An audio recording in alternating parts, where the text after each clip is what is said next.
to committee on what happened to your son. Please don't assume that people know the story. Okay. You're what? Thank you. Go ahead. Good morning. Thank you for the opportunity to speak this morning. A little nervous. We, in support of Bill 454, we are Lisa and David Speidel, the very proud parents of Joshua Speidel. Josh was a 2015, oh goodness, Columbus North High School graduate. He is the all-time leading scorer and rebounder for the Bulldogs. He was named an Indiana All-Star as a junior and a senior. Currently, he is a freshman at the University of Vermont. 2 years ago, on February 1st, 2015, we received the call that no parent wants to receive. Josh was in a serious car accident just a few miles from our home. He pulled in front of an oncoming SUV when attempting to cross multiple lanes of 31 in Taylorsville. The SUV was traveling at approximately 55 miles per hour. The impact sent Josh's car spinning counterclockwise through a median and 4 lanes of traffic. The driver's side crushed in 18 inches. It took over 20 minutes to cut him out of the car. The only outward appearance of injury was a laceration above his left ear. He had no broken bones, no torn ligaments. His injury was invisible.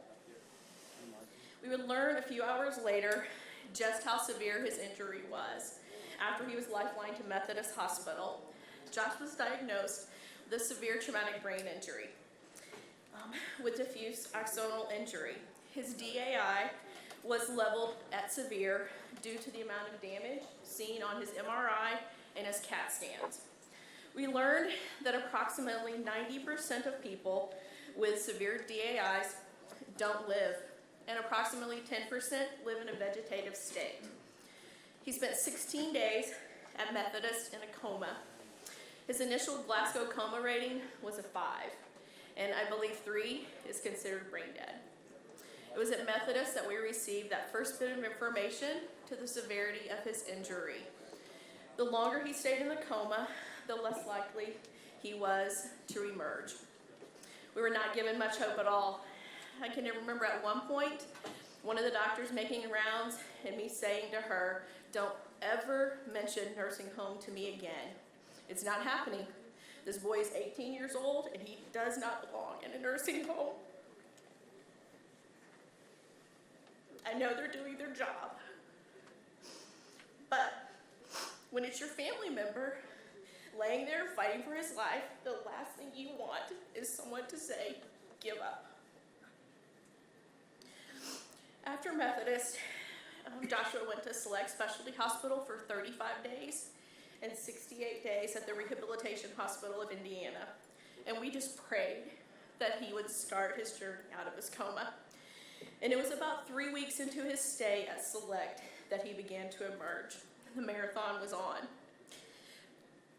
During all of his hospital stays, he received physical, occupational, and speech therapy. But as a mom, I wanted more. I believed there had to be more out there that could help Josh recover.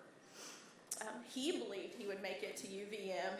As parents, we wanted to do everything possible to help him reach his goal of being a Division I student athlete. And I should say Josh was, he had signed his letter of intent to play basketball for the University of Vermont in November, right before his accident.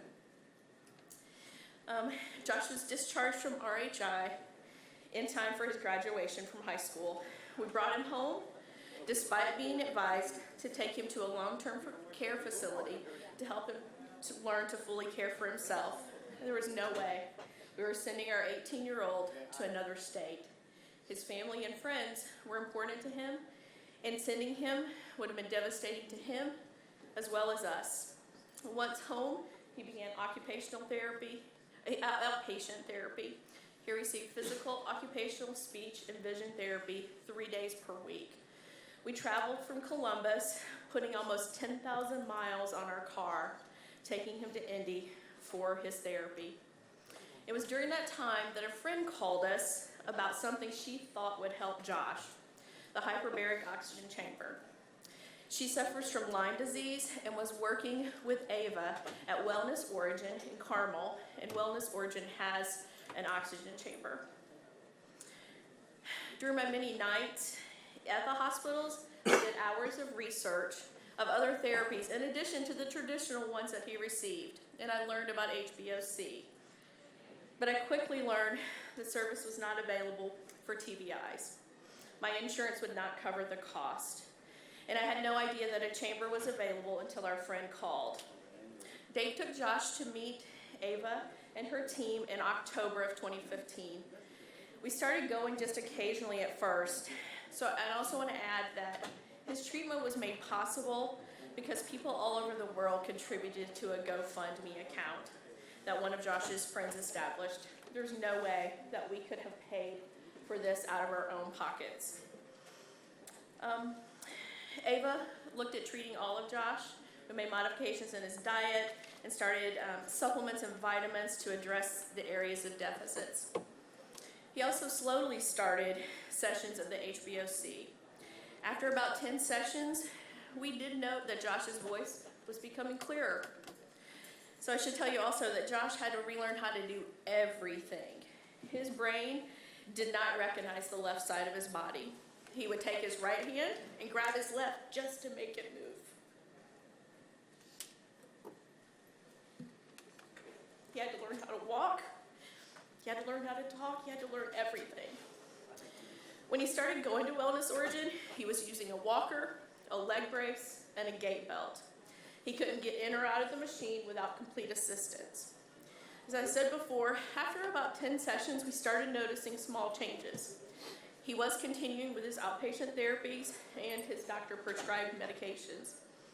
Because we lived so far away, Josh only attended Wellness Origins when we were in town for therapy sessions. So he was not getting the recommended back-to-back sessions. But in December of 2015, Josh completed 10 sessions in a row. That was when we saw a big jump in his recovery. His focus was much clearer, his speech was clear, his ability to carry on a conversation improved. He completely got rid of his walker, and his gait became much steadier. In January of 2016, he began 2 classes at Ivy Tech. Because of our work schedule, we were only able to take Josh to HBOC about 1 time per week until June. Neurovocational testing showed Josh would be able to attend college with the appropriate accommodations. The first 2 times he was administered this test, he was given a preschool level and then a 4th grade level. We were told he would never be able to handle a college class load, especially one at UVM. Prior to leaving for UVM, he did another 2-week session. We saw again a leap in his recovery. He was beginning to take even a couple of steps while dribbling the basketball with his right hand. His focus was even clearer. His ability to maintain conversation improved. His voice levels increased. He was reading novels and working on improving his short-term memory. Josh completed the summer session and returned home for a couple of weeks. Of course, he wanted to go to HBOC. He was finally able to say to us, "I feel better when I get out.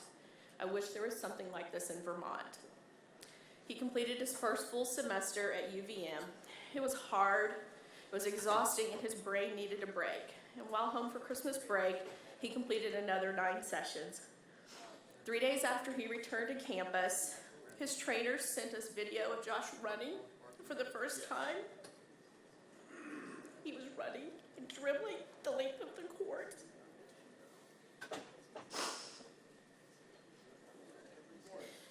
He was, and then doing side shuffles, dribbling with that left hand. Another couple of days passed, and the assistant coach said he's running full-on sprints. Dave was there this past weekend, and he was doing left-hand layups. We can say, gosh, really good. Now, was all of this only due to HBOC? I can't say for sure, because Josh didn't participate in any formal studies. But we do believe it was a key piece of his therapy, along with craniosacral massage, physical therapy, occupational therapy, and his cognitive rehabilitation training. He's completed a total of 61 HBOC sessions and will do more when home for the summer. We believe that Josh is a living, walking miracle. I would strongly encourage you to consider Bill 454 for our veterans. If HBOC can help a 20-year-old continue to work toward his goal of one day playing college basketball, I know it can help our servicemen and women. Thank you for your time. Thank you, Lisa. Any questions? Lisa and David, thank you for coming and sharing your story. I know it was very difficult to get through, but it's very important for our men and women in uniform. Thank you. Thank you.